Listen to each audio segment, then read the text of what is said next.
Before we begin, a quick and important disclaimer. The following presentation is intended for educational and entertainment purposes only. While we will be discussing historical legal trends, marital laws, and societal shifts as depicted in American theater, this content does not constitute legal, financial, or psychological advice. The historical analysis of marital dissolution reflects evolving social norms and past legal frameworks that may not apply to contemporary statutes. Viewers navigating personal or legal marital disputes should consult with a qualified attorney or a licensed professional in their specific jurisdiction. Please conduct your own due diligence when researching the historical and legal contexts of the performing arts. The most famous sound in the history of the global theater was not a line of Shakespearean verse or a soaring operatic high C. It was the sound of a front door slamming shut. When Nora Helmer walked out on her husband in the final moments of Henrik Ibsen's 1879 masterpiece, A Doll's House, she didn't just leave a room. She detonated a cultural explosive that leveled the foundations of the Western nuclear family. But while Ibsen may have lit the fuse in Europe, it was on the American stage where the Divorce Now theme truly transformed from a scandalous shock to a definitive, recurring, and often celebrated archetype of the human experience. We are currently witnessing a massive resurgence of this theme in modern U.S. theater. But to understand why your favorite Broadway shows are suddenly obsessed with the dissolution of the American home, you have to understand the century of conflict that led us here. In this deep dive masterclass, we are peeling back the velvet curtain to reveal how the American stage has served as the ultimate courtroom for the American marriage. We will explore how theater became the primary vehicle for shifting the public consciousness from viewing divorce as a moral failure to viewing it as a necessary act of self-actualization. This isn't just about actors yelling at each other on stage. This is about the legal, social, and psychological evolution of the United States. By the end of this series, you will understand how the stories we tell on stage have directly influenced the way we view our own relationships, our legal rights, and our personal freedom today. To understand the Divorce Now urgency in contemporary drama, we must first look at the historical trends of the late 19th and early 20th centuries. In the early American theater, divorce was largely a punchline or a tragedy. If a character sought a divorce, they were either the villain of the piece or a victim destined for a miserable end. The societal stakes were incredibly high. During the Gilded Age, marriage was viewed as a sacred, indissoluble contract that formed the bedrock of economic stability. For a woman to say, "I want a divorce now" in 1890 was to invite social excommunication and financial ruin. However, playwrights began to use the stage to test these boundaries. We see early case studies in plays like James A. Hearn's Margaret Fleming, which challenged the double standard of marital infidelity. In these early works, the theater acted as a safe space to perform the unspeakable. It allowed an audience to witness a character demanding an exit from a toxic union, without the audience themselves having to face the legal consequences. This created a slow but steady shift in the American psyche. The stage became a laboratory where the concept of irreconcilable differences was being formulated decades before it became a legal reality. As we moved into the mid-20th century, the pressure within the American household began to reach a boiling point, and the theater was there to capture every hiss of steam. Following World War II, the United States entered an era of enforced domesticity. The perfect American family was a propaganda tool of the Cold War, a symbol of capitalist stability. But underneath the surface, the Divorce Now sentiment was simmering. The 1950s and 60s saw the rise of the kitchen sink drama and the suburban nightmare play. This era gave us Edward Albee's Who's Afraid of Virginia Woolf? In 1962, this play is a seminal moment in our study because it presents a marriage that is already dead. Yet the characters are trapped in a cycle of verbal combat. It showed the American public that a marriage could be a literal prison. The urgency for divorce in these plays wasn't just about finding a new partner. It was about the survival of the soul. Albee's work stripped away the polite veneer of the American living room and showed that the sacred union could actually be a site of psychological warfare. This period in theater history served as the cultural precursor to the no-fault divorce revolution of the 1970s. When California passed the first no-fault divorce law in 1969, the theater had already been arguing for it for nearly 20 years. The 1970s marked a radical shift in how the Divorce Now theme was handled. With the legal barriers lowering, the dramatic tension shifted from, "How do I get out?" to "What happens after I leave?" This is where we see the birth of the divorce play as a specific subgenre. Works like Kramer vs. Kramer, which began as a novel but had a profound impact on the dramatic landscape, focused on the potential outcomes of marital dissolution, specifically regarding fatherhood and gender roles. The theater began to explore the collateral damage of divorce on children and the restructuring of the American family unit. The divorce now theme was no longer about a shocking ending. It was about a difficult beginning. We see this in the works of playwrights like Wendy Wasserstein, who explored the internal lives of women who were navigating a world where the traditional scripts of marriage and motherhood were being rewritten in real time. The stage was providing a step-by-step roadmap for a generation that was divorcing in record numbers. Furthermore, the divorce now theme in theater has always been intrinsically linked to the economic status of women. In the early 20th century, a woman's inability to divorce now was tied to her lack of property rights and professional opportunities. As the 20th century progressed, the plays reflected the growing financial independence of women. The dialogue shifted. It was no longer "who will provide for me if I leave?" but rather "who am I if I stay?" This brings us to the modern era, where the divorce now theme has taken on a new hypercharged urgency. In the last decade, Broadway has seen a surge of revivals and new works that treat divorce not as a failure, but as a ritual of transition. We are seeing stories where the divorce now moment is presented with the same celebratory energy that was once reserved for the I do moment. This reflects a modern U.S. audience that views personal fulfillment as the ultimate goal, often outweighing the value of institutional longevity. In this masterclass, we are going to look at specific data points regarding theater attendance and the popularity of domestic friction plays. For example, during times of economic recession, themes of marital dissolution often spike in popularity on the American stage. Why? Because the theater serves as a cathartic release for the real-world stresses that tear families apart. We will analyze how the staging of these plays has evolved, from the literal heavy box sets of the 19th century to the fragmented, abstract stages of today, reflecting the fragmented nature of the modern family. We are going to examine the historical trends of the Tony Awards to see how often plays centered on divorce have taken home the top honors, proving that this is not just a niche interest, but a central pillar of American cultural discourse. We will look at how the divorce now theme has expanded to include the experiences of LGBTQ+ couples, showing that the right to dissolve a union is just as significant as the right to enter one. This is a deep dive into the heart of the American home, as seen through the lens of the spotlight. We are looking at the scripts, the legal shifts, and the raw emotions that have made divorce now the most compelling theme in U.S. theater history. Prepare to see the stage and perhaps your own history in a completely different light. This is the evolution of the American exit. To understand why the American stage became obsessed with the divorce now sentiment, we have to look at the era where the law was so rigid that the only way out of a marriage was through a literal scripted performance of sin.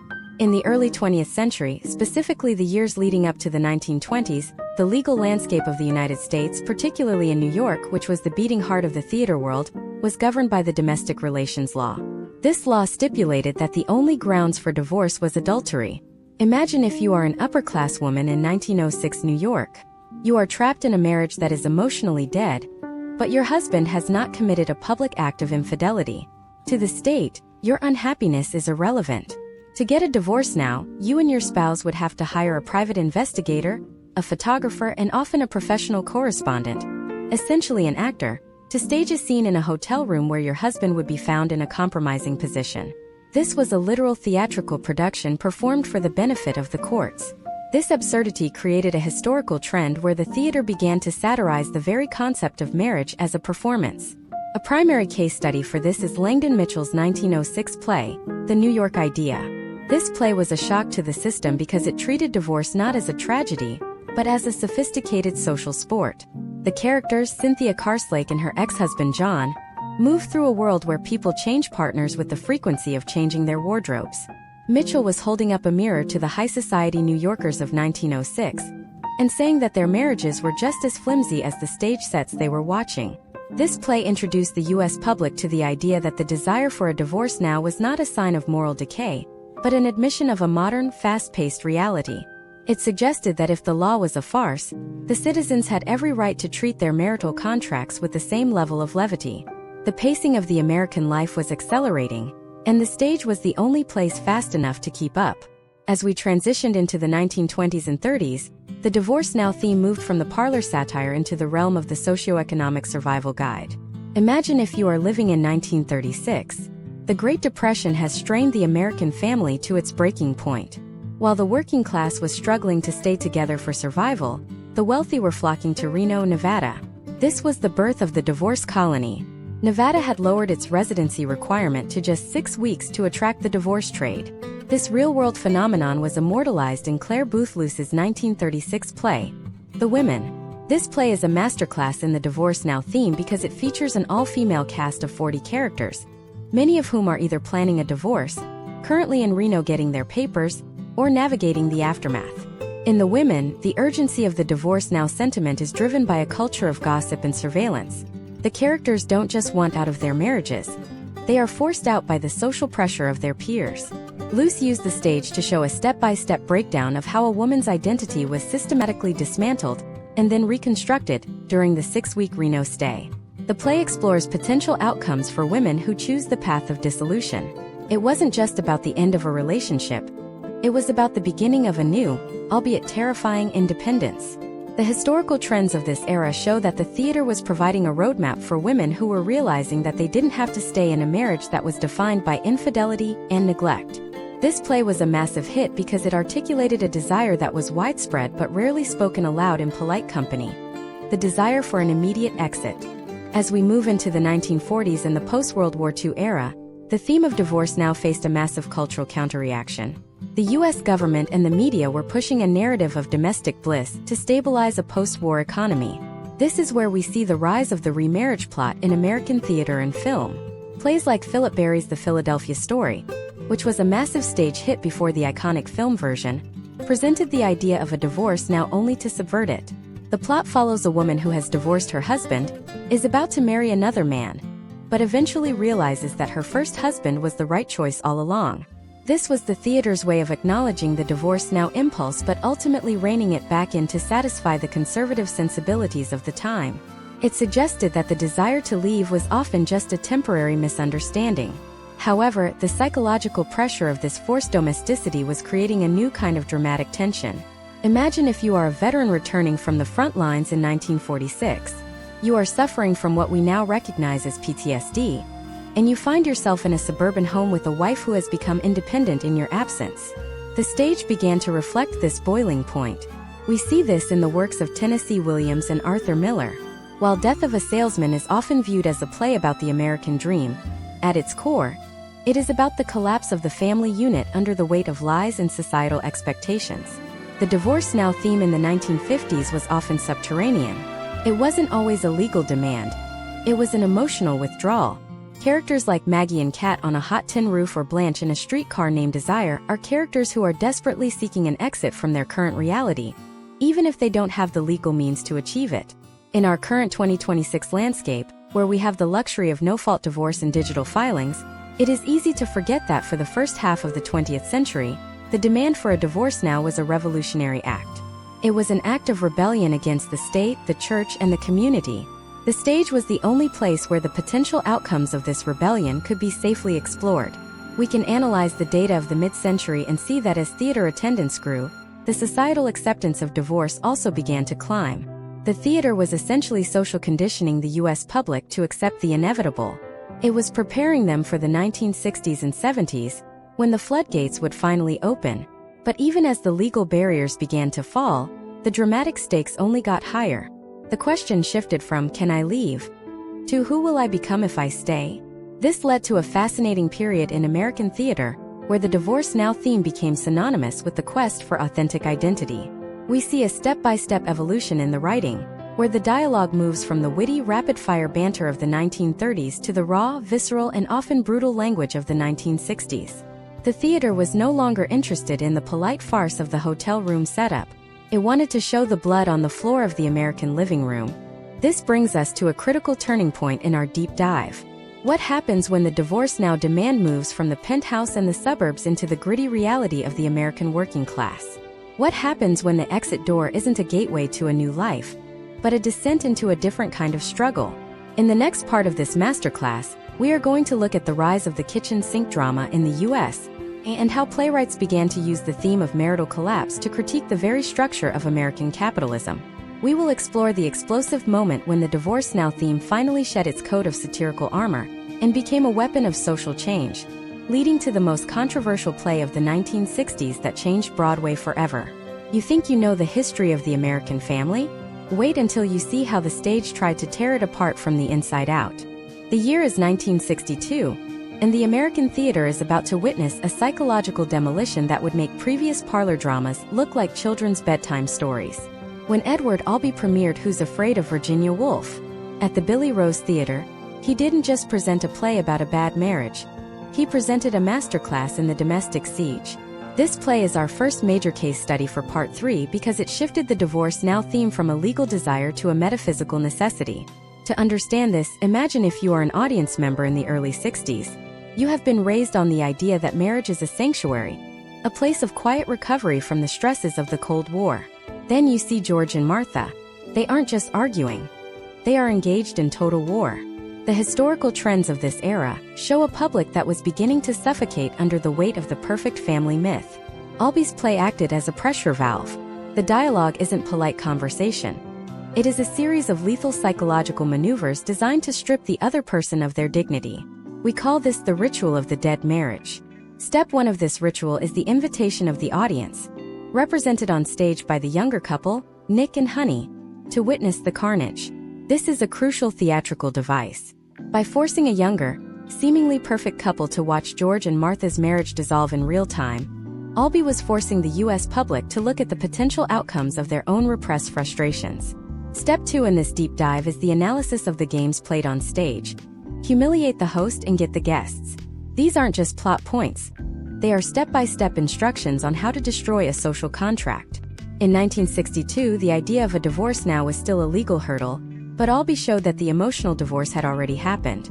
The play concludes with the killing of their imaginary son. This is the ultimate divorce now moment in theater history.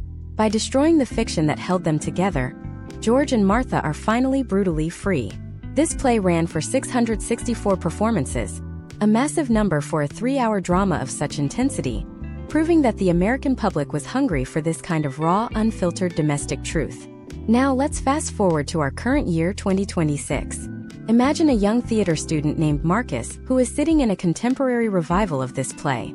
For Marcus, divorce is a ubiquitous part of the landscape, often handled via an app or a streamlined legal process. But as he watches George and Martha, he realizes that the legal divorce is the easy part. The historical trend that Albee identified, the way we use our partners to validate our own failures, is still just as relevant today.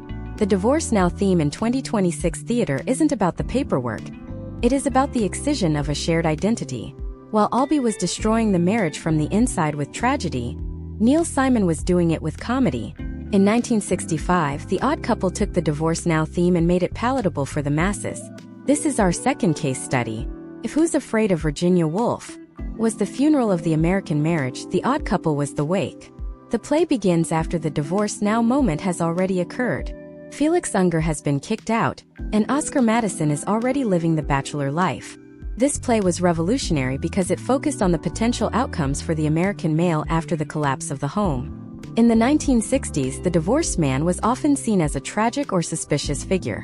Simon's step-by-step comedic breakdown of two men trying to recreate a domestic life without women showed that the divorce now impulse could lead to a new kind of community. It normalized the idea that a household didn't need a traditional nuclear structure to function, even if it functioned poorly. The data shows that The Odd Couple was an even bigger hit than Albee's work, running for nearly 1,000 performances. It spawned a film and multiple television series, cementing the divorcee as a standard character type in the American consciousness. It took the sting out of the word divorce and replaced it with a laugh, which was a necessary step in the social evolution toward the no-fault revolution. However, we cannot discuss this era without looking at the legal tension that the theater was reflecting. Throughout the mid-1960s, New York still maintained some of the strictest divorce laws in the country.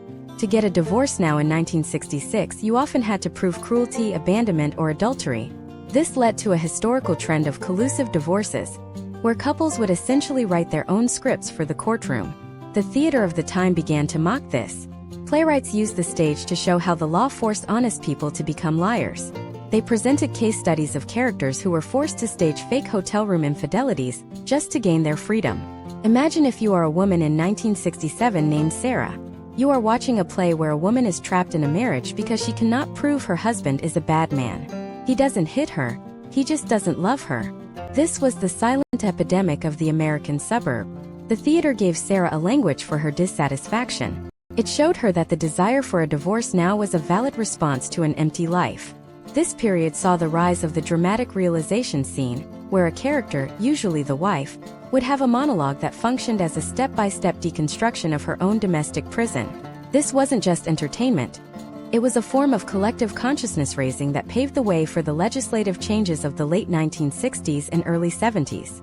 The pacing of these plays reflected the increasing speed of societal change. We transitioned from the slow-burn tension of the 1950s to the rapid-fire, confrontational style of the late 1960s. The divorce now theme was no longer a subtext, it was the text. The theater was demanding an immediate response to the crumbling foundations of the American home. We see this in the works of writers like Adrian Kennedy and other experimental playwrights who began to use nonlinear structures to show the internal fragmentation of a family under stress. They were showing that when a marriage breaks, the very reality of the people involved breaks with it. By the time we hit the end of the 1960s, the stage had successfully rebranded divorce. It was no longer a failure of the individual. It was a potential outcome of an evolving society.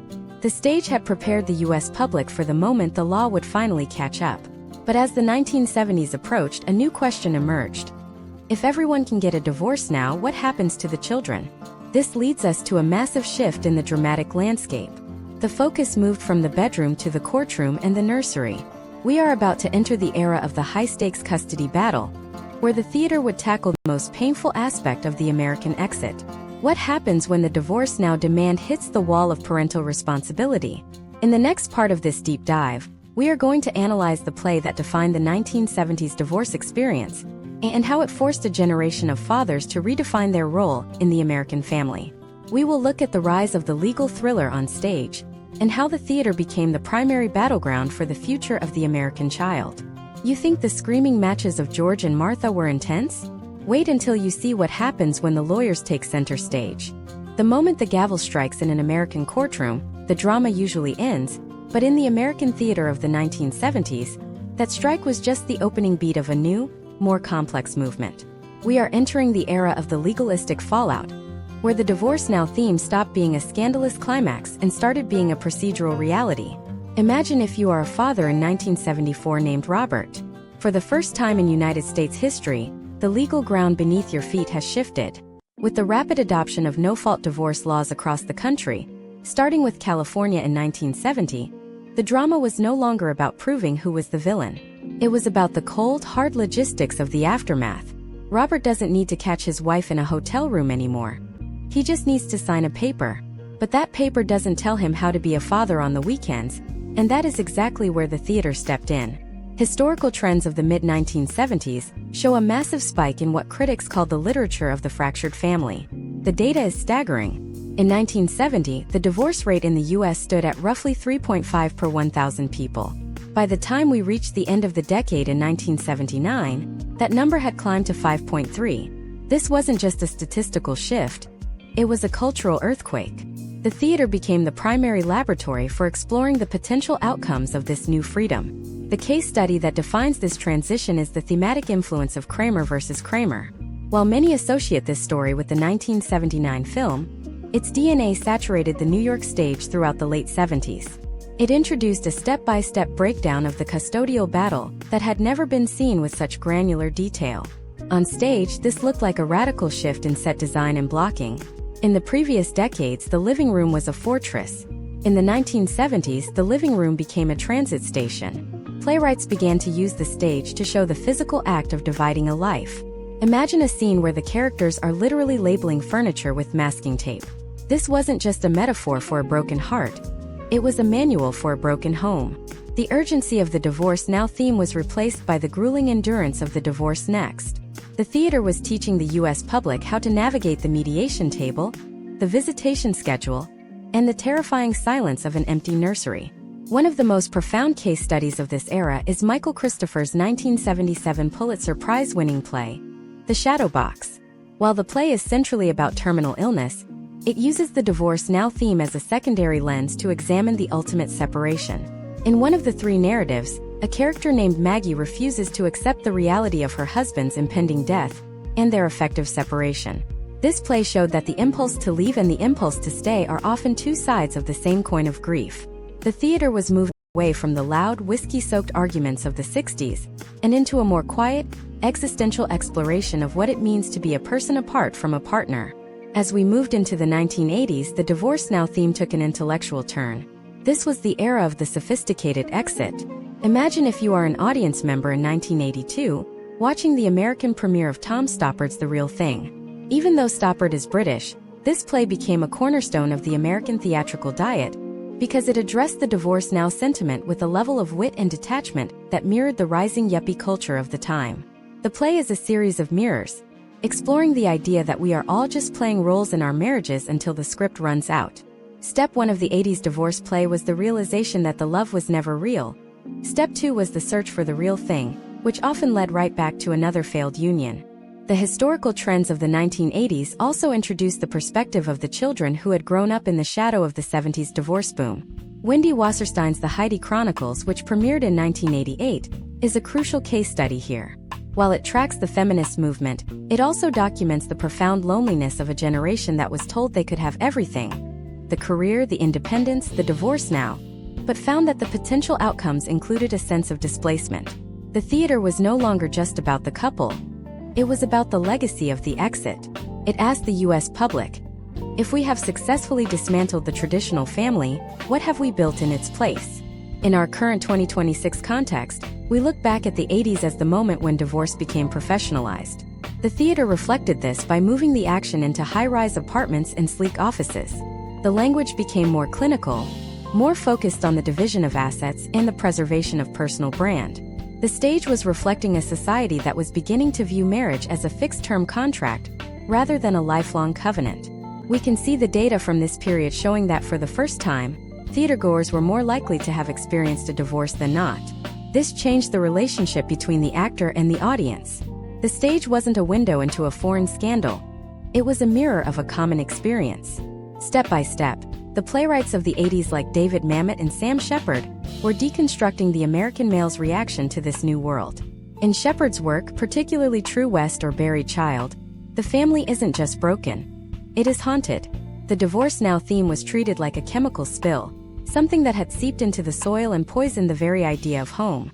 This was a dark, gritty contrast to the witty comedies of the era, showing that while the legal process had become easier, the psychological toll was becoming more profound and more permanent. The pacing of these 80s dramas was often frantic, reflecting the high-stakes world of Reagan-era capitalism. The characters were always in a rush to get the papers signed, to get to the next meeting, to find the next partner. This urgency created a new kind of theatrical tension. The open loop of the 1980s theater wasn't whether the couple would stay together, but whether they would survive the separation with any part of their soul intact. We began to see the rise of the solo performance or the memory play, where a single character stands on a bare stage and tries to piece together how their family fell apart.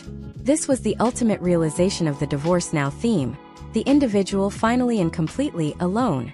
But as the 1980s turned into the 1990s, the American stage was about to undergo its most radical transformation yet. The Divorce Now theme was about to collide with a global health crisis and a new era of radical political activism. The theater was about to move beyond the living room and the courtroom entirely, taking the theme of separation to a cosmic level.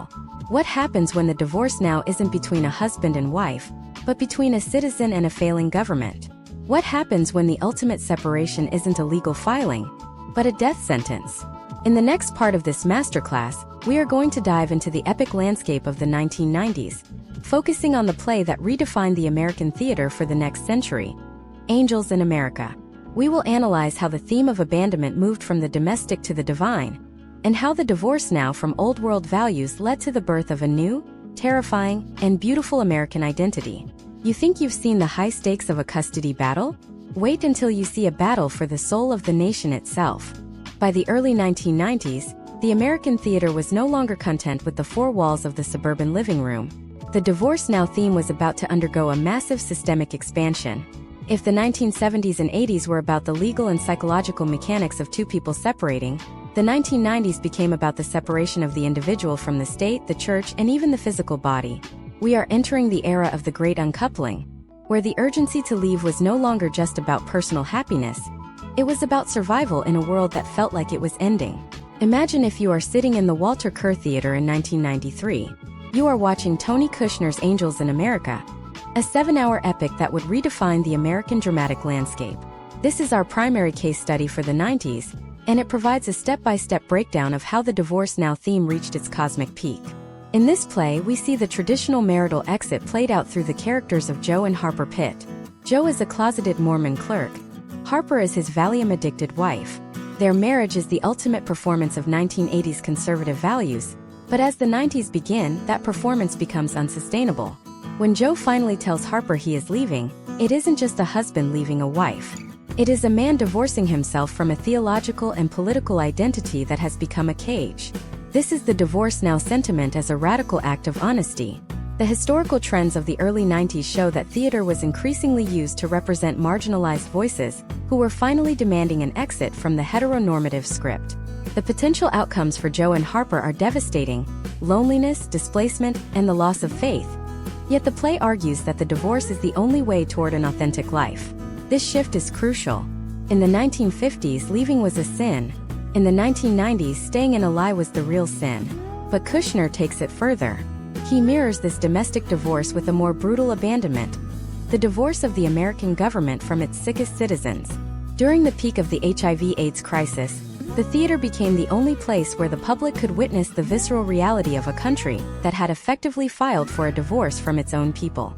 We see this in the case study of Prior Walter and Louis Ironson.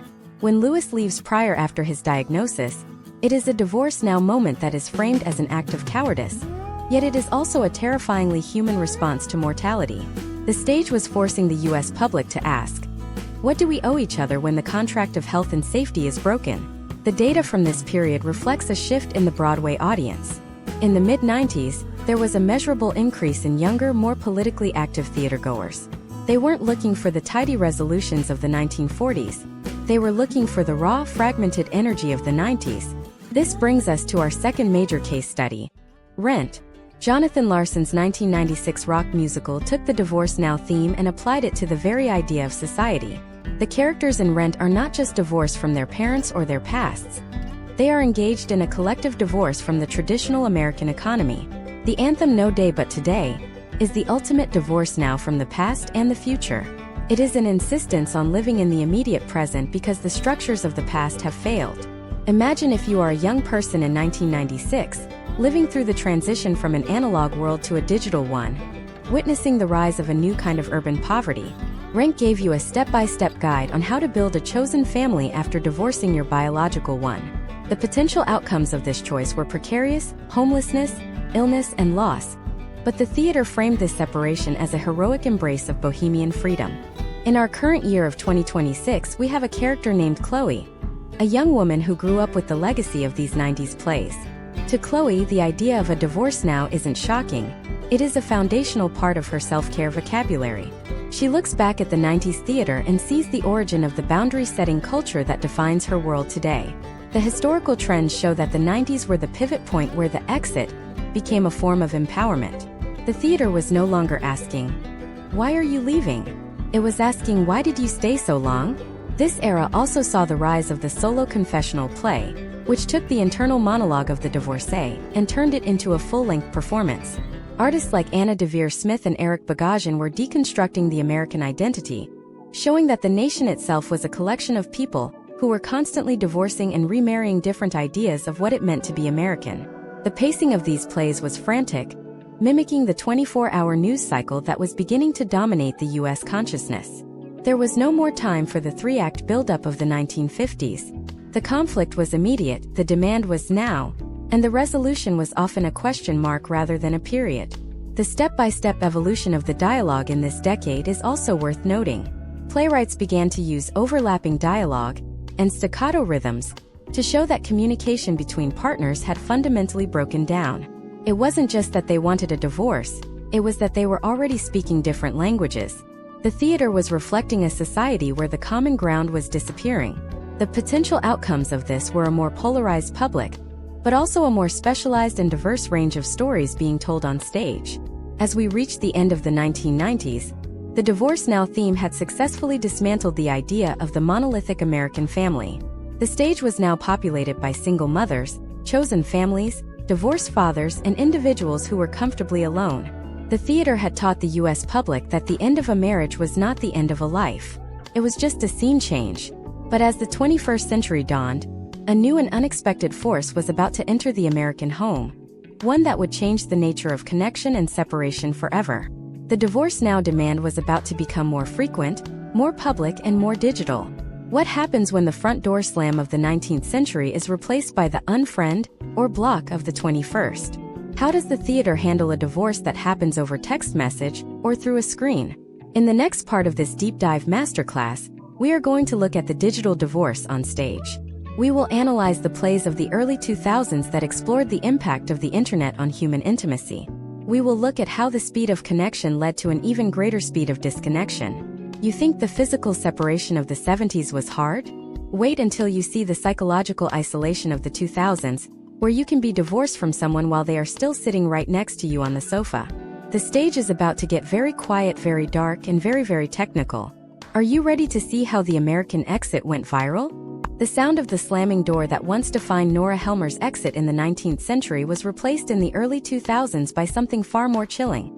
The sound of a notification chime or the eerie blue-lit silence of two people staring at different screens in the same bed. As we entered the new millennium, the Divorce Now theme in American theater underwent a radical technological transformation. It was no longer just about the physical act of leaving, it was about the digital act of disappearing while still being present. To understand this shift, we have to look at how the stage began to handle the concept of the virtual third party. Imagine if you are Liam, a young director in 2026, looking back at the archival footage of Broadway in the year 2000. You would notice a fundamental change in stage blocking. In the classic dramas of the 20th century, characters faced each other. Their battles were eye to eye. But in the theater of the early 2000s, characters started to face away. They were looking at laptops, at early Blackberries, or into the wings of the stage where a projected chat window displayed their true desires. This period introduced the U.S. public to the idea of the digital double life.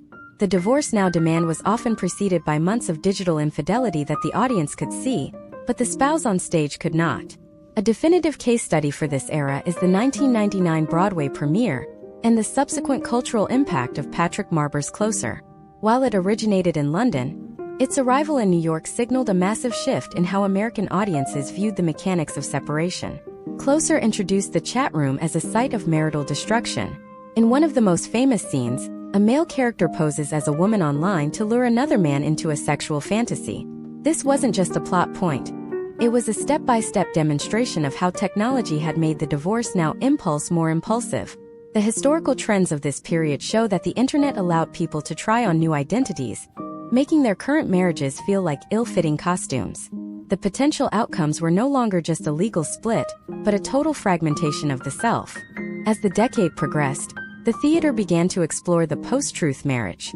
A shocking and controversial case study is Edward Albee's 2002 play, The Goat, or Who is Sylvia? In this play, a highly successful architect has his life and marriage destroyed not by a digital affair, but by an attraction that defies the very definition of social norms. While the subject matter was extreme, the core theme was the immediate, violent necessity of a divorce now when the fundamental contract of shared reality is broken. Albee was showing a 2002 audience that no matter how much we think we know our partners, there is always a basement of the soul that remains locked. The play was a visceral reminder that the American dream family was always one revelation away from total collapse. Historical trends in the mid-2000s also saw the rise of the grief-induced divorce. This is where the Divorce Now theme became a response to external tragedy rather than internal betrayal. Imagine if you are a parent in 2006, and your world has been shattered by the loss of a child. The theater addressed this head-on with David Lindsay Abair's Rabbit Hole. This play is a masterclass in the quiet erosion of a marriage. It doesn't feature screaming matches or dramatic exits. Instead, it shows the step-by-step process of two people moving at different speeds through sorrow. The wife wants to erase the memory to survive. The husband wants to cling to it to remember. The Divorce Now sentiment in Rabbit Hole isn't born of hate, but of the realization that they can no longer inhabit the same emotional space. The data from this period shows that Rabbit Hole resonated deeply with American audiences, Because it reflected the high-stakes pressure on the nuclear family in a post-9/11 world, where safety felt like an illusion. The 2008 financial crisis added another layer of complexity to the Divorce Now theme. We began to see the stalled divorce play. These were stories where the characters desperately wanted to separate, but were financially tethered to a depreciating asset, usually the family home. The theater of the late 2000s, such as the works of Annie Baker, began to reflect a slower, more stagnant reality. In plays like The Flick or Circle Mirror Transformation, the drama is in the silence. The characters are stuck. The historical trend shifted from the grand exit to the quiet desperation of staying. The U.S. public saw characters who were divorced in every sense of the word except the legal one, trapped by an economy that wouldn't let them move on.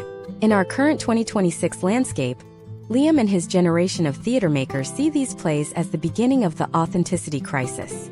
They analyze how the theater moved from the 19th century bedroom to the 20th century courtroom, and finally to the 21st century headspace.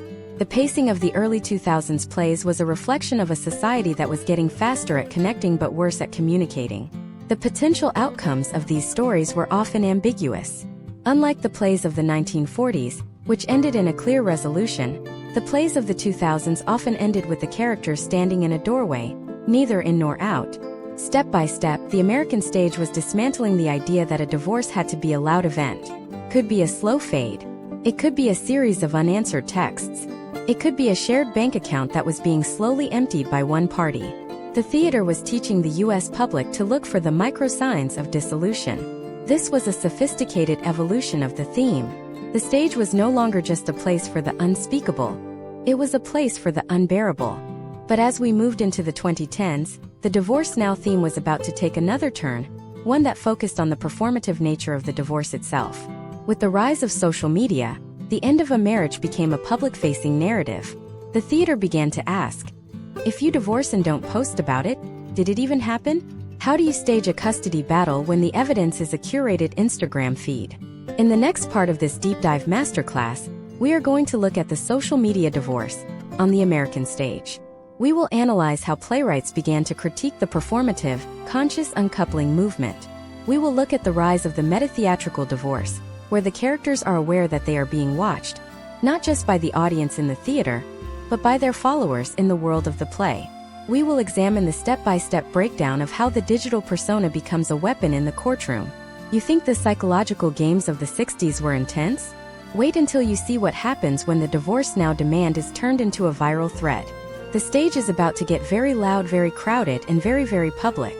Are you ready for the era of the uncoupled influencer? The era of the performative exit officially arrived in the 2010s, and with it, the American theater underwent a transformation that reflected the curated lives of its audience. If the 2000s were about the blue light of the screen creating distance, the 2010s were about the blue light of the screen creating a stadium. Suddenly, a Divorce Now demand was no longer a private conversation between two people. It was a content strategy. We entered the age of the conscious uncoupling, a term popularized in 2014 that fundamentally changed the step-by-step dialogue of marital dissolution on the U.S. stage. The historical trends of this decade show a shift from the visceral rage of Edward Albee to a highly intellectualized, almost brand-conscious form of separation. Imagine if you are Ava, a brand strategist living in our current year of 2026. You are scrolling through your archives, and you see the theatrical trends of 10 years ago. You notice that the characters on stage are obsessed with how they are perceived by their social circles. For Ava, a relationship is part of a public-facing portfolio. When a character in a 2015 play says they want a divorce now, they are often checking their phone to see how the news will land. This is the era of the meta-theatrical divorce. The audience in the seats is no longer just watching a story. They are playing the role of the followers, the commenters, and the ultimate judge of who has the more authentic exit narrative. A definitive case study for this high-stakes shift is Lucas Nath's 2017 masterpiece, A Doll's House Part 2. This play is a stroke of genius because it takes the very character who started this whole movement, Nora Helmer, and brings her back 15 years after she slammed the door in 1879. But Nath writes her for a 2017 audience. When Nora returns, she isn't looking for a reconciliation. She is looking for the legal papers. It turns out her husband, Torvald, never actually filed for the divorce.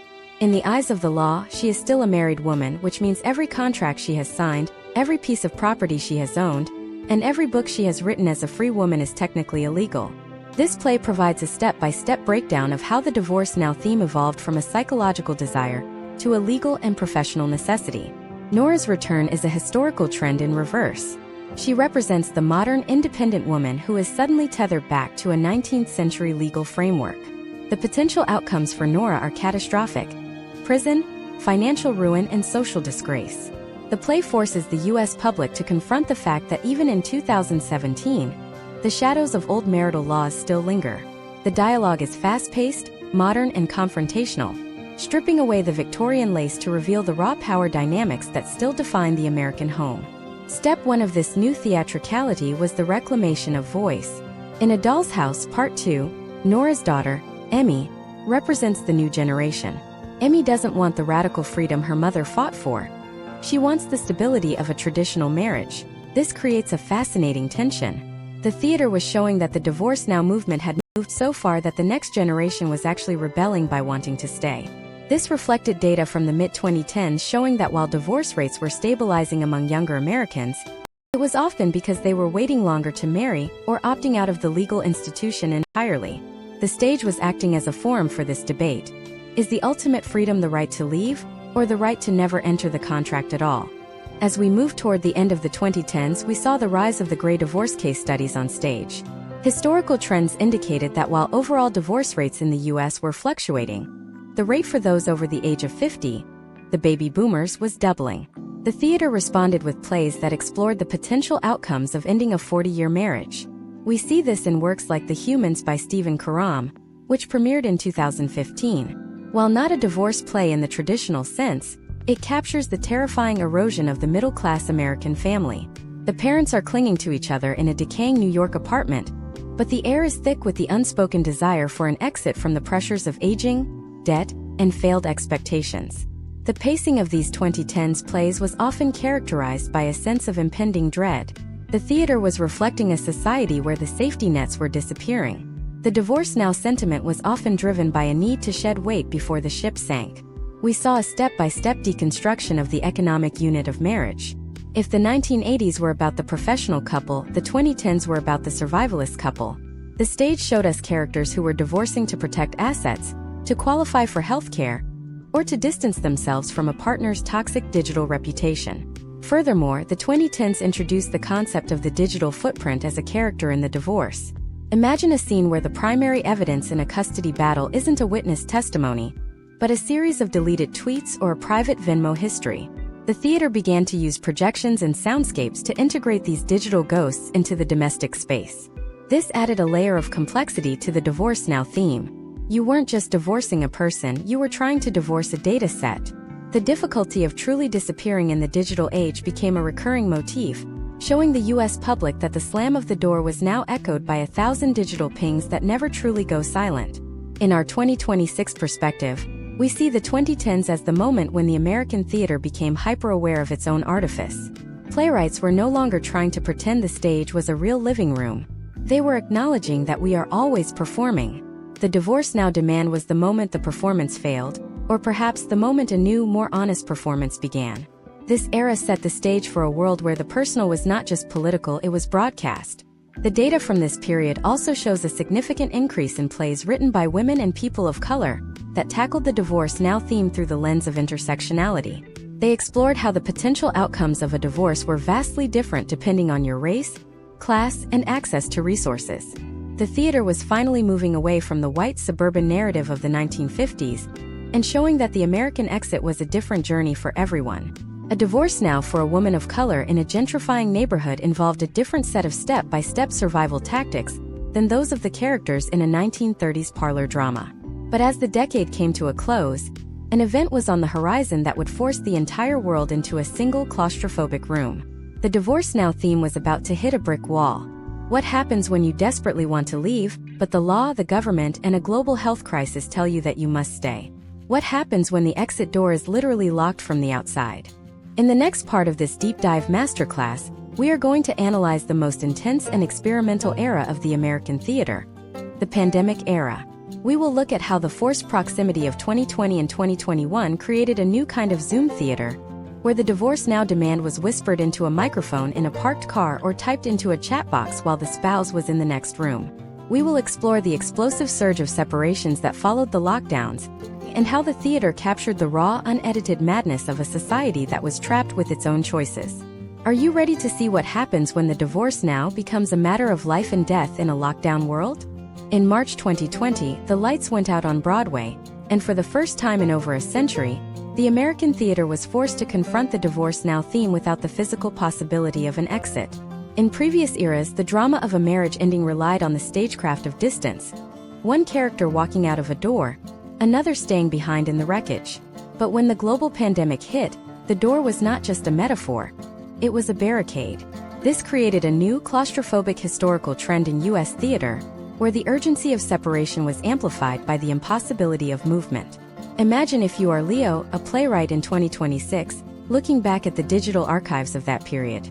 You see a landscape of domestic thrillers where the horror wasn't a ghost or a killer, but the realization that the person across the kitchen table had become a total stranger, and you were legally and medically required to stay in their presence for 24 hours a day. The first major case study of this era is Richard Nelson's What Do We Need to Talk About?, which premiered on YouTube in April 2020. This play was a landmark because it was written, rehearsed, and performed entirely over Zoom. It featured the Apple family, a recurring set of characters Nelson had been writing about for years. In this installment, the characters are isolated in their respective homes, connected only by the gallery view of a video call. The divorce now sentiment in this play is subterranean. It is found in the weary sighs, the long silences when the connection lags, and the visible strain of maintaining a familial narrative when the world outside is falling apart. This was a step-by-step masterclass in how to stage a psychological divorce without a single character leaving their chair. The theater was teaching the U.S. public that a marriage could end not with a bang, but with a mute button. As the lockdowns persisted into 2021, the historical trend showed a fascinating split in how the American stage handled marital dissolution. On one hand, you had the rise of the digital solo performance, where an actor would film themselves in their own home, often using their real-life domestic space to represent a crumbling marriage. On the other hand, you had the preparation for the great post-lockdown surge. Data from this period suggests that while literal divorce filings initially slowed due to court closures, the internal demand for a divorce now was reaching a fever pitch. Playwrights were documenting a society that was undergoing a collective re-evaluation of its priorities. If life was this fragile, why spend another moment in a union that didn't serve your soul? This wasn't just a trend, it was a survival strategy. Step 1 of the pandemic-era divorce play was the stripping away of the social performance. In the 2010s, as we discussed, divorce was often about the public-facing narrative. In 2020, there was no public.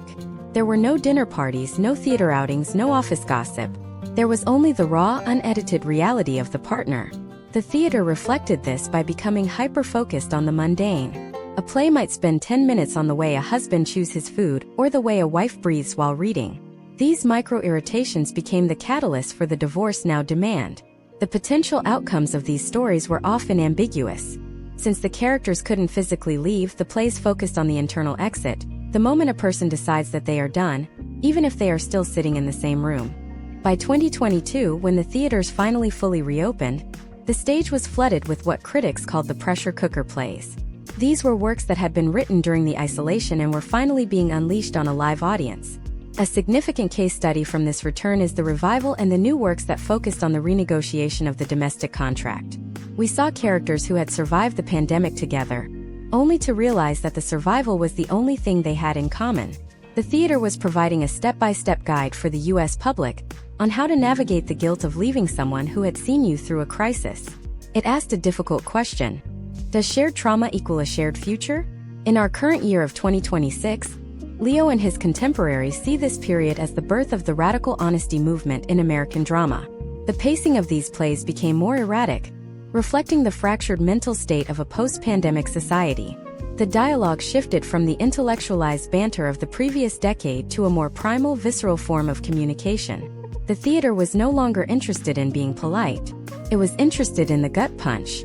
The data from 2023 and 2024 shows that plays featuring a high-stakes divorce now moment were among the most successful in terms of ticket sales. The American audience, having experienced the ultimate entrapment, was hungry for stories of liberation. Furthermore, The pandemic era forced a technological evolution that theater in 2026 still utilizes. We see the integration of digital footprints and video calls as standard dramatic devices.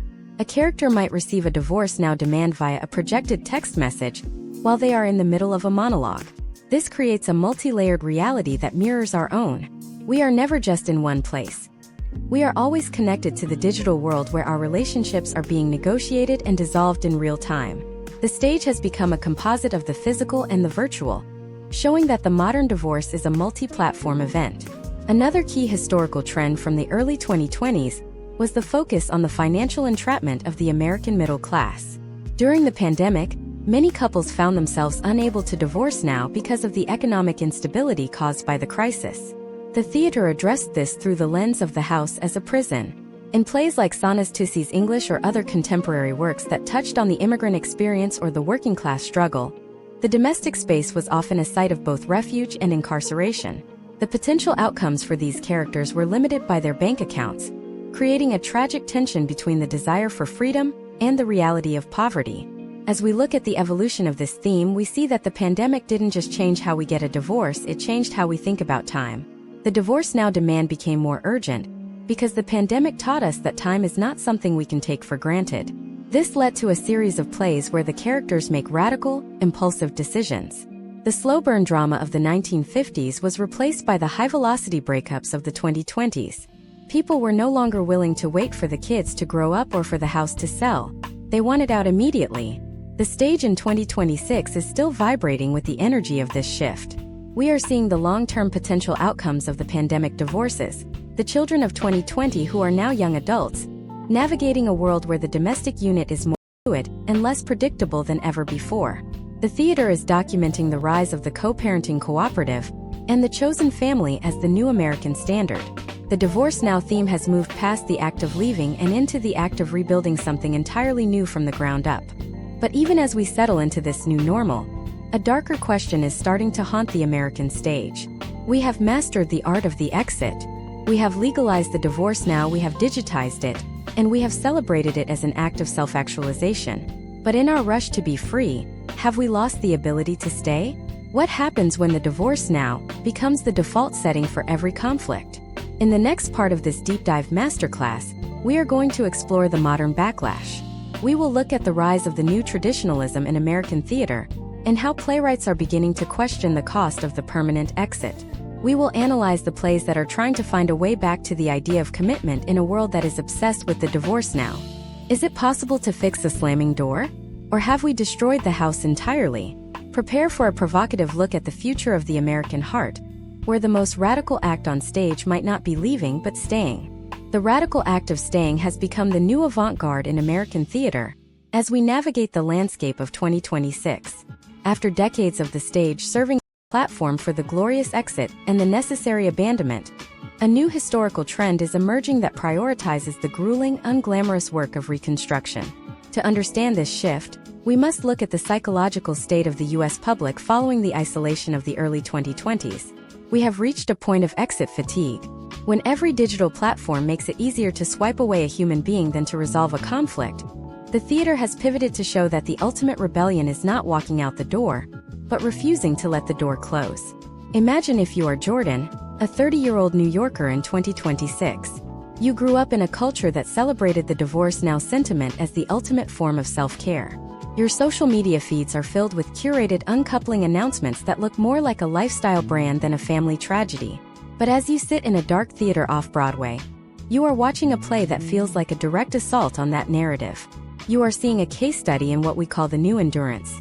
This is a genre of drama where the climax isn't the separation, but the moment two people decide to stay in the wreckage and start the manual labor of repair.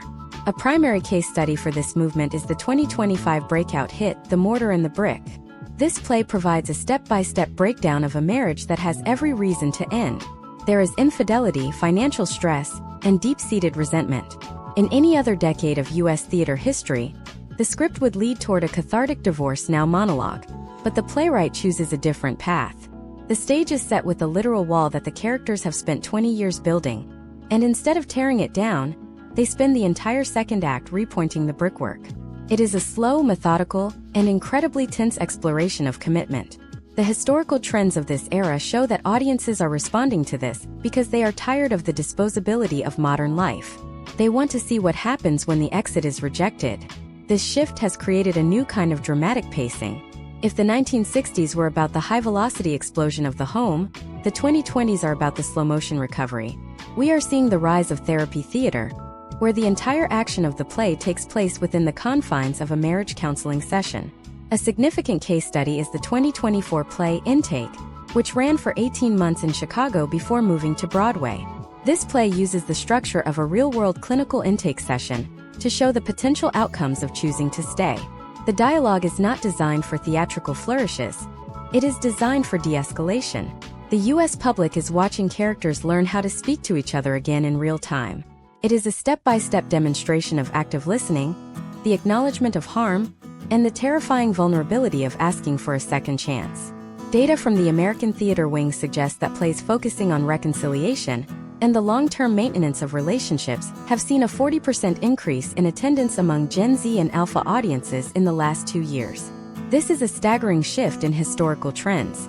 For a generation that has seen the traditional family unit fragmented by technology and global crises, the idea of a lifelong commitment is no longer seen as a trap.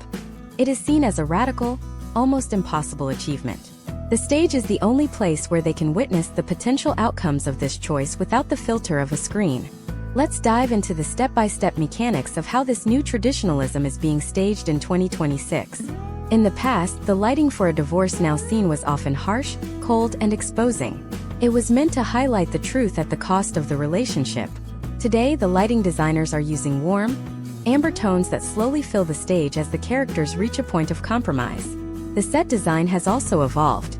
Instead of the fragmented, abstract sets of the 1990s that represented a broken psyche, we are seeing a return to the hyper-realistic, grounded domestic spaces of the early 20th century. However, these sets are built to be modified. We see characters literally repairing the floorboards or painting the walls during the performance, symbolizing the active participation required to keep a union alive. Another fascinating case study is the 2025 revival of a classic 1970s divorce play, where the ending was actually altered with the permission of the Playwrights estate. In the original version, the couple parts ways with a sense of bittersweet liberation. In the 2025 version, they pause at the door. The play ends with them sitting back down at the table. This change reflects a society that is questioning if the divorce now impulse was always the right answer. The historical trends of the 1970s were focused on breaking the chains of social expectation, but the trends of the 2020s are focused on the loneliness that follows that liberation. The theater is asking, if we have the right to leave anything at any time, does anything we choose actually have value? We also need to look at the economic reality that the theater is reflecting. In 2026, the potential outcomes of a divorce are often financially ruinous for the middle class. The stage is showing us characters who stay together not just for love, but for survival. This is a gritty modern take on the arranged marriages of the past, but here the arrangement is with the bank and the insurance company. This creates a different kind of tension, a marriage of necessity that must eventually find a way back to a marriage of choice. Plays like The Interest Rate explore the step-by-step process of a couple who hate each other, but are forced to share a 2-bedroom apartment because they cannot afford to sell their mortgage. This is a cold, hard look at the American exit being blocked by the American economy. The pacing of these contemporary dramas is deliberately challenging. Playwrights are using real-time techniques where an entire act might consist of a couple eating a silent meal. This forces the audience to inhabit the discomfort of the stay. It is the opposite of the fast-track divorce culture. It is a deep dive into the endurance required to inhabit a shared history. The U.S. public is finding a strange comfort in this. It validates their own struggles in a way that the clean break narratives of the past failed to do. This brings us to the most controversial aspect of the 2026 theatrical landscape, the critique of the divorce now theme itself. We are seeing plays that frame the immediate exit as a form of cowardice or a failure of the imagination. Characters are being challenged to stay in the room when it gets difficult. This is a radical departure from the Nora Helmer archetype that dominated the last century. We are seeing the birth of a new hero on the American stage. The one who stays, the one who forgives, and the one who does the work. But as we conclude this exploration of the new traditionalism, we have to wonder if we are moving toward a new kind of repression. Are we romanticizing the stay at the expense of those who truly need to leave? Have we swung the pendulum so far back that the divorce now is becoming a taboo once again? The American stage has always been a place of extremes, and as we look toward the future, the battle between the exit and the endurance is only getting more intense. In the final part of this deep dive masterclass, we are going to bring it all together. We will look at the ultimate legacy of the divorce now theme in U.S. theater history. We will analyze how the stage has fundamentally rewired the American heart, and what the next century of drama holds for the American home. We will reveal the one play that is currently in development for 2027 that promises to fuse every era we have discussed into a single definitive statement on the human connection. You have seen the door slam, you have seen the digital disconnect, and you have seen the radical repair. Now, prepare for the final curtain call on the history of the American exit. What is the one thing the theater has never been able to resolve about the human heart? The answer will change the way you look at every relationship in your life. The one thing the theater has never been able to resolve about the human heart is the agonizing paradox of the sovereign self versus the social animal. We crave the absolute freedom to say divorce now, yet we are haunted by a primal terror of being truly alone. This tension is the invisible thread that connects the slamming door of 1879 to the digital disconnects of 2026. In this final part of our deep dive masterclass, we are synthesizing 150 years of theatrical evolution to understand how the stage has not just reflected our marriages, but has actually been the architect of our modern emotional vocabulary. To see where we are going, we have to look at the ultimate synthesis of these historical trends. Imagine if you are a theatergoer in the fall of 2027. You are attending the world premiere of a play titled The Constant Variable. This play is already being hailed as the definitive statement on the American exit because it uses generative technology to adapt to the audience in real time. In this production, the two main characters, Sarah and Mark, go through a step-by-step breakdown of a 15-year union. But here is the radical twist. At 3 critical junctures in the performance, the audience uses their mobile devices to vote on the potential outcomes of the dialogue. Should Sarah demand the divorce now, or should she suggest one last month of mediation? Should Mark confess his digital infidelity, or should he bury it forever? The Constant Variable is a masterclass in the data of choice.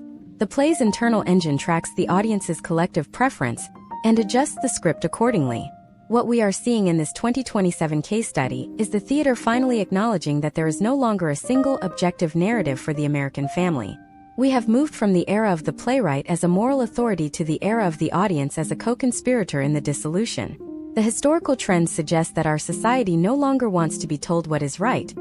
We want to see every possible version of our own mistakes played out on stage. The potential outcomes of this play are infinite, much like the potential outcomes of a modern U.S. marriage. This leads us to a crucial step-by-step analysis of the legacy of the divorce now theme.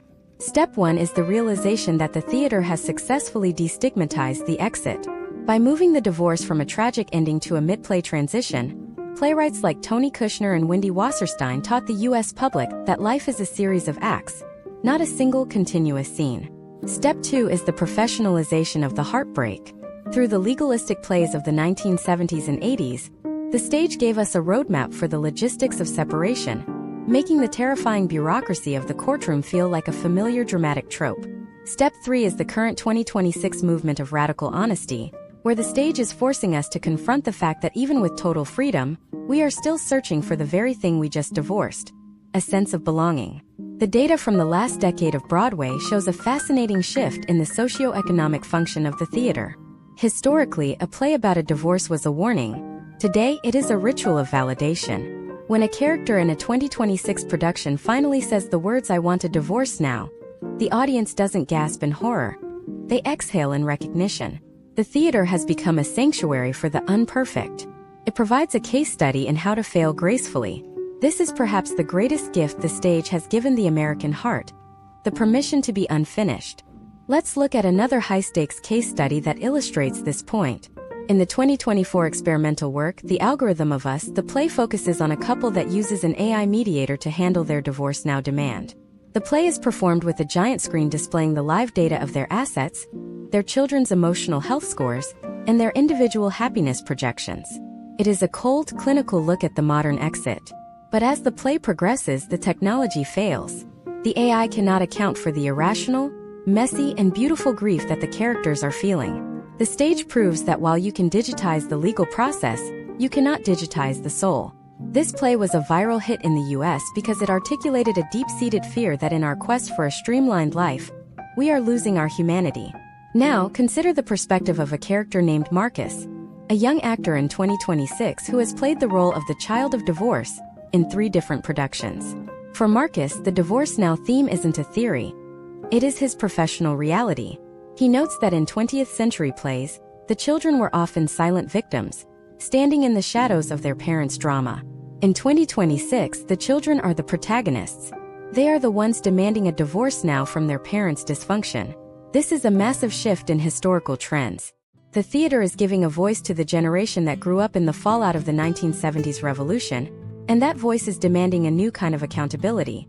As we reach the final curtain call of this masterclass, we have to address the elephant in the room. Why does the American stage keep coming back to this theme? Why are we obsessed with the end of things? The answer lies in the very nature of the theater itself. Every play must end. Every curtain must fall. The theater is a machine designed to practice the act of letting go. By watching a marriage dissolve on stage, the US public is practicing for the inevitable exits of their own lives. Not just from partners but from jobs, from youth, and eventually from the world itself. The Divorce Now theme is the ultimate rehearsal for human mortality. So where does this leave you? Whether you are a student of history, a professional in the arts, or someone currently navigating the complexities of your own household, the message of 150 years of American theater is clear. The exit is not the end of the story, it is the beginning of the next act. The potential outcomes of your choices are not pre-written by the law or by tradition, but by the courage you bring to the dialogue. The stage has shown us that while a door can be slammed, a new one can always be built. We have explored the Victorian parlors, the suburban living rooms, the high-rise offices, and the digital chat rooms. We have seen the Divorce Now theme evolve from a scandal to a rite, and from a rite to a ritual. We have analyzed the data, studied the case studies, and stepped into the shoes of characters from every era of the American experience. But the most important performance is the one you are giving right now in your own life. Are you playing a role you no longer believe in? Or are you ready to write your own exit? This deep dive has been a journey through the heart of the American family, but the theater never stays still for long. As we move into the late 2020s, a new theme is beginning to emerge on the fringes of the avant-garde. A theme that might be even more disruptive than the Divorce Now was in 1879. It is the theme of radical transparency, where the stage is no longer used to perform a script, but to expose the literal unedited lives of the actors in real time. What happens when the Divorce Now is no longer a play, but a live-streamed reality that the audience can't turn off? In our next deep dive series, we will explore the rise of post-performative theater and the death of the character in the age of the influencer. We will analyze how the line between life and art has been permanently erased, and what that means for the future of human intimacy. You think you've seen a deep dive into the human heart? We are just getting started. The lights are dimming, the audience is waiting, and the next century of drama is about to begin. Don't look away.